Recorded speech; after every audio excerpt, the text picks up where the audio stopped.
événements politiques en France. Avec vous, Mathilde Panot, bonsoir. Bonsoir. Merci d'être là. Vous êtes la présidente du groupe LFI à l'Assemblée nationale, députée du Val-de-Marne. Revenons d'abord, si vous le voulez bien, sur les images d'hier. Alors, les images de manifestations pacifiques, il y en a eu, et les images de violence, il y en a eu aussi. J'aimerais vous demander simplement ce que vous revendiquez, ce que vous gardez et ce que vous ne gardez pas de cette journée.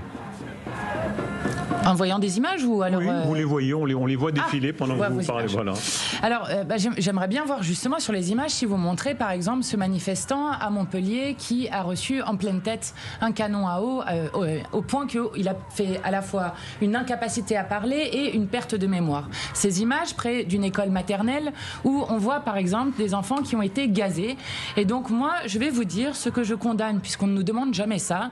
Je condamne d'abord le maintien du désordre de Monsieur Retailleau, qui a déployé 80 000 gendarmes, c'est-à-dire un effectif de police ou de gendarmes sur 3 dans ce pays, avec une volonté de maintenir à la fois la peur et la répression, avec des scènes absurdes. Par exemple, à Ivry-sur-Seine, en ce moment, il y a 4 militants qui sont en garde à vue depuis plus de 24 heures pour avoir juste déplacé des poubelles sans rien avoir détruit.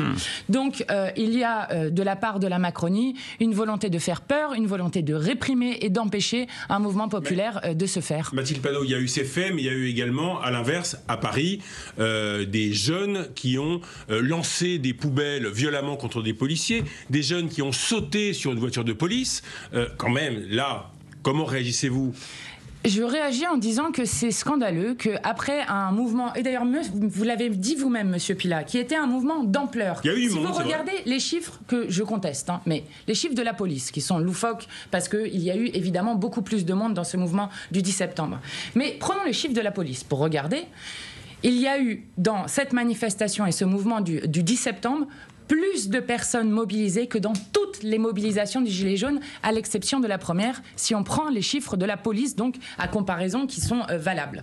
Donc, je vais vous dire, peut-être y a-t-il eu ici ou là une poubelle qui brûlait, qui d'ailleurs se retrouvait généralement sur des chaînes d'information en continu. Une voiture de police assiégée, vous condamnez ces agissements ? Mais écoutez, moi, je suis contre la violence sur les personnes. Mais nous avons un problème en France, il s'appelle Emmanuel Macron, c'est un président de la République qui décide de n'écouter rien ni personne et qui ne répond que par la répression, et dont d'ailleurs le pouvoir ne tient que par cette même répression. Madame Panot, va se poser maintenant la question politique. Sébastien Lecornu débute. On a montré en primeur sur notre antenne hier déjà un sondage pour LCI. On voit que oui, il y a une partie de méfiance. 66% de Français qui pour l'instant sont très pessimistes. Mais enfin, est-ce que vous lui donnez sa chance ? Et pour être très concret, est-ce qu'il vous a appelé par exemple ?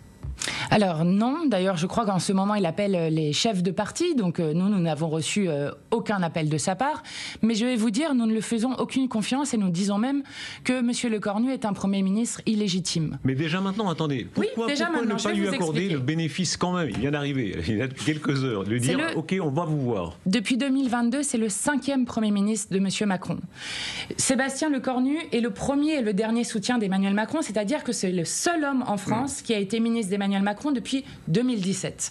Donc depuis 2017, il a occupé différents postes et c'est le même visage de la brutalité sociale avec lequel s'exerce le pouvoir macroniste. C'est celui qui a réprimé en Guadeloupe, qui a enterré les revendications des Gilets jaunes. C'est celui qui incarne peut-être la complicité de la France avec le génocide en cours de la part de Netanyahou. Par exemple, il avait rencontré Yoav Golan, vous savez, qui est en ce moment poursuivi par la Cour pénale internationale, comme d'ailleurs M. Netanyahou, pour crimes de guerre, et il avait dit qu'il partageait avec lui en novembre 2023 des valeurs humanistes. Est-ce que vous accordez un petit crédit ? La France va reconnaître sans doute l'État de Palestine. Beaucoup d'États en Europe ne le font pas. Est-ce que là-dessus, vous dites quand même... Bravo Emmanuel Macron, par exemple. Mais non, il serait temps, je dis il serait temps, et c'est d'abord une victoire de la mobilisation populaire. Nous sommes à 23 mois de génocide. 23 mois de génocide avec des images insoutenables qui nous arrivent de Gaza, où l'on voit des Palestiniens et Palestiniennes particulièrement, des enfants qui sont réduits à l'état de squelette, où l'on voit les bombardements et l'attaque terrestre qui se fait sur Gazaville, et un plan soutenu à la fois par Netanyahou et Trump de déporter l'ensemble des 2 millions de Palestiniens vers des pays comme la Libye. On voit ces images. Si je peux me permettre, revenons à la crise politique. Je vous en prie. Elle est forte, elle est grave. Est-ce que, s'il vous appelle, vous irez la semaine prochaine à Matignon rencontrer le Premier ministre? Non, nous n'irons pas parce que nous voulons d'abord qu'il se soumette au vote de confiance, comme l'a fait d'ailleurs récemment M. Bayrou, ou s'il ne le faisait pas, alors nous déposerions immédiatement une motion de censure au titre de l'article 49.2 de la Constitution. Il n'est pas possible qu'après ce qui s'est passé lundi, où pour la première fois de toute l'histoire de la Ve République, un gouvernement est tombé, celui de M. Bayrou, et ensuite avec 2/3 de parlementaires qui ont voté contre M. Bayrou, mais aussi contre la politique macroniste, qui a été battue 3 fois dans les urnes avec le peuple de France, qui a clairement exprimé qu'il voulait en finir avec la politique macroniste. Mais c'est une Donc nouvelle remettre séquence, un clone qui poursuivra la même politique est un affront au peuple français et une provocation. C'est pas très républicain de ne pas aller quand même au moins dire bonjour et discuter la semaine prochaine. C'est pas républicain. Justement, ce qui est très républicain, ce qui est l'usage dans toutes les démocraties, c'est que lorsqu'il y a un Premier ministre et un gouvernement, alors il se présente d'abord devant l'Assemblée nationale pour demander la confiance de l'Assemblée nationale, ce que la Macronie avait refusé de faire depuis 5 années. Madame la députée, est-ce que vous reconnaissez quand même la possibilité de concession? Le Premier ministre dit et laisse dire que oui, il y aura sans doute un certain nombre de discussions qui s'ouvrent déjà maintenant, y compris sur une fiscalité plus sociale. S'il fait un effort, vos camarades, on peut dire camarades socialistes? Vous pouvez dire ce que vous voulez, allez-y, posez votre question. Quel mot vous utilisez pour les socialistes? Ça dépend à quel moment de l'histoire. Mais continuez. Ex-camarade. Écoutez, aujourd'hui, on comprend plus ce qu'ils sont en train de faire. Je veux dire, par exemple, quand ils défendent la retraite à 63 ans, parce que suspension de la réforme Borne aujourd'hui, ça veut dire la retraite à 63 ans, on comprend plus. Quand vous avez M. Glucksmann qui explique tranquillement, au moins c'est clair, que lui veut construire des consensus justement et des compromis, voilà, avec à la fois les macronistes et la droite. Bon, nous ne sommes pas du tout dans cette optique-là. Ex-camarades, d'accord. Ex-camarades. Vos ex-camarades socialistes disent parfois, s'il y a au moins un petit progrès social, une fiscalité un peu plus égalitaire, c'est pas mal déjà, non? Mais déjà, les socialistes devraient apprendre de leurs leçons. Je rappelle que la dernière fois, ils avaient expliqué qu'ils avaient obtenu des grandes concessions sur le budget qui avait d'abord été présenté par M. Barnier, puis M. Bayrou, qui a tenu 8 mois grâce à leur no-censure, je le rappelle. Et ensuite, ils avaient expliqué qu'ils avaient obtenu un conclave sur les retraites dont tout le monde a vu qu'il n'a absolument rien fait et qu'il n'a surtout pas abrogé la réforme de la retraite pour lequel il y a une majorité pour l'abroger à l'Assemblée nationale. Donc, Sébastien Lecornu veut rouvrir ce débat sur les retraites. Mais oui, on va refaire encore un conclave qui mènera au même résultat. Je vais vous dire, la Macronie est au pouvoir depuis maintenant 8 ans. Nous avons eu un baromètre aujourd'hui de Secours Populaire qui dit qu'une personne sur 3 dans ce pays ne mange régulièrement pas à sa faim, qui dit qu'une personne sur 2 dans ce pays peine à aller en vacances ne serait-ce qu'une fois par an et que 40% de nos concitoyens peinent à payer leurs factures d'électricité. Donc maintenant, ça suffit. Lorsque dans les urnes, les Français et les Françaises ont clairement exprimé qu'ils ne voulaient plus de la politique macroniste, alors il n'y a aucune légitimité à continuer cette politique en l'adaptant un peu ici, par là. Non, les Français ont voté pour des investissements massifs dans les services publics, pour l'augmentation du SMIC, pour la bifurcation écologique, bref, toute autre chose que ce que fait Emmanuel Macron. Et donc, M. Macron doit partir, c'est ça notre proposition. On va revenir à vos propositions en la matière, mais quand on voit les sondages, reste au sondage hier sur LCI, alors il n'était pas très favorable, Sébastien Lecornu, il faut l'avouer, il n'est pas très favorable à vous non plus, si vous me permettez. On regarde le sondage, quel parti souhaitez-vous voir au gouvernement? RN 52%, LR 45%, Horizon 40%, PS 39, Renaissance 35 et les filles 18. Alors vous direz les sondages sont les sondages, mais est-ce que ça ne montre pas que la stratégie de rupture complète que vous assumez, que vous revendiquez, et peut-être qu'elle resserre bien vos troupes, mais elle provoque beaucoup d'opposition chez tous les autres? Monsieur Rochebin, ça vous rappelle rien ce que vous êtes en train de lire? Ça ne vous rappelle pas une certaine époque en juin et en juillet 2024 où 27 sondages sur 27 nous ont expliqué à longueur d'antenne que l'extrême droite allait gagner dans ce pays. Et ce n'est pas ce qui s'est passé. Entre deux, vous savez bien. Comment? Il y a eu entre deux le barrage anti-RN. Le Front républicain. Qui a gagné? Le Front républicain. C'est le nouveau Front populaire sur un programme de rupture qui a gagné. Donc je vais vous dire ce qui n'existe plus. Et ce qui s'est exprimé il n'existe aussi. plus le NFP. Je vais répondre là-dessus. Mais ce qui s'est exprimé, y compris hier dans le pays, beaucoup d'entre vous, s'ils sont des observateurs attentifs, ont noté qu'il y avait beaucoup de la jeunesse qui était dans les rues hier. Et aussi beaucoup de femmes, ce qui est d'ailleurs assez extraordinaire dans un mouvement.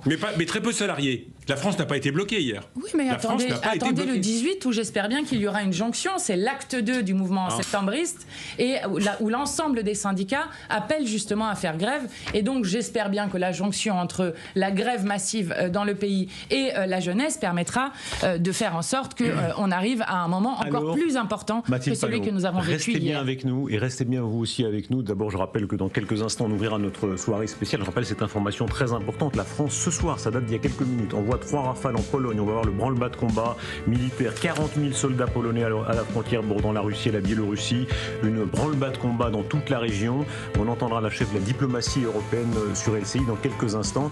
Et d'abord donc la situation en France. Avec vous, Mathilde Panot, on parlera dans quelques instants de la suite des événements. Et vous le disiez vous-même, le 18 septembre notamment. À tout de suite. Merci d'être avec nous. Nous sommes toujours avec Mathilde Panot et Renaud Pila. Projetons-nous sur l'avenir, les jours qui viennent après le 10 septembre. Viendra le 18 septembre.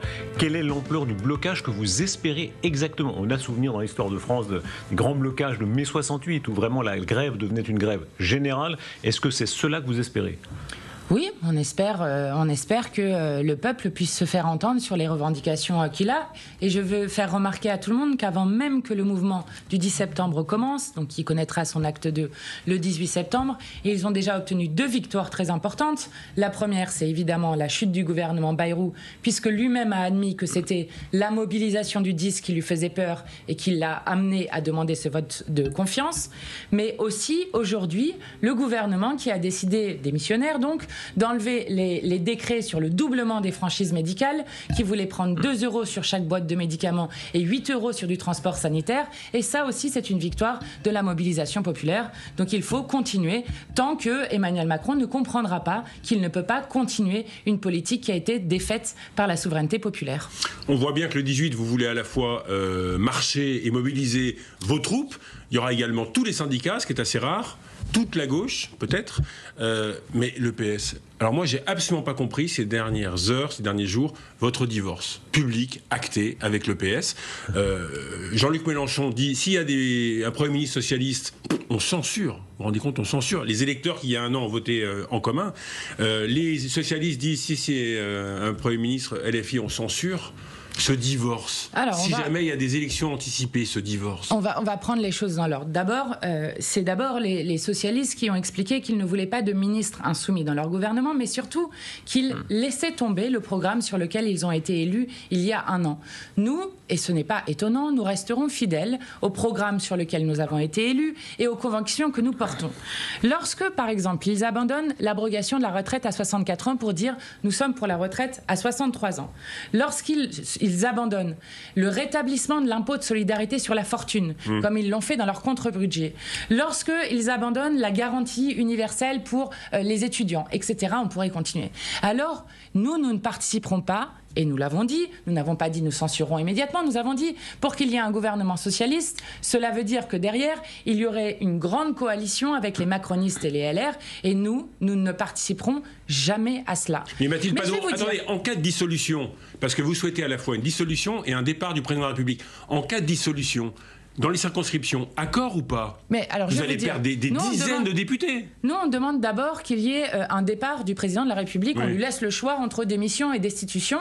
Et je veux juste faire remarquer, parce que ça me semble important, que tous ceux qui parlent d'unité à tout va sur la question de la gauche, il se trouve qu'aujourd'hui, s'est produit un événement assez historique. Nous ne sommes plus seulement 71 parlementaires insoumis à demander la destitution du président de la République, mais 104 parlementaires, c'est-à-dire plus que la moitié des députés du nouveau Front populaire qui avait été élu sur un programme de rupture. Panot, donc c'est nous qui sommes majoritaires dans ce cadre-là. À quoi ça sert? Vous savez très bien que c'est sa décision souveraine. Et objectivement, il y a très peu de chances qu'il vous écoute. Vous pouvez parier, mais enfin, il y a peu de chances. Au fond, pardon, c'est un peu terre à terre, mais à quoi ça sert?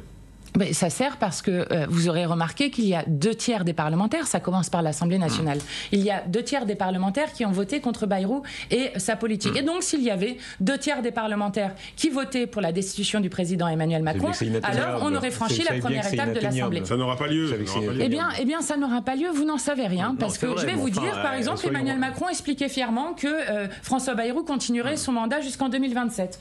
Et puis, je rappelle qu'il y a seulement 3 semaines, vous expliquiez, lorsque lorsque nous disions que nous allions déposer une motion de censure dès le 23 septembre contre François Bayrou et sa politique, que cette censure ne fonctionnerait jamais. Mais pardon, alors allez au Donc, bout. Est-ce que vous espérez que la grève générale causera une situation telle que... Est-ce que ça fait partie de votre espoir? Oui, j'espère que le peuple se fera entendre. Vous savez, aujourd'hui, nous sommes bloquer le pays septembre. pendant 10 jours, 20 jours. Dans l'histoire, le 11 septembre, c'est la mort de Allende au Chili en 1973 par un coup d'État qui a provoqué 17 ans de dictature au Chili. Eh bien, Allende disait « L'histoire nous appartient, ce sont les peuples qui la font ». Donc, il n'y a pas d'avenir, tout écrit. Nous pouvons écrire notre propre histoire. Et quand vous avez un président de la République qui est autant détesté dans le pays, à 15% d'opinion favorable, alors oui, j'estime qu'aujourd'hui, celui qui est responsable de l'impasse et du blocage chez Emmanuel Macron, et que c'est une issue positive que nous offrons au pays, celle de choisir entre de grandes options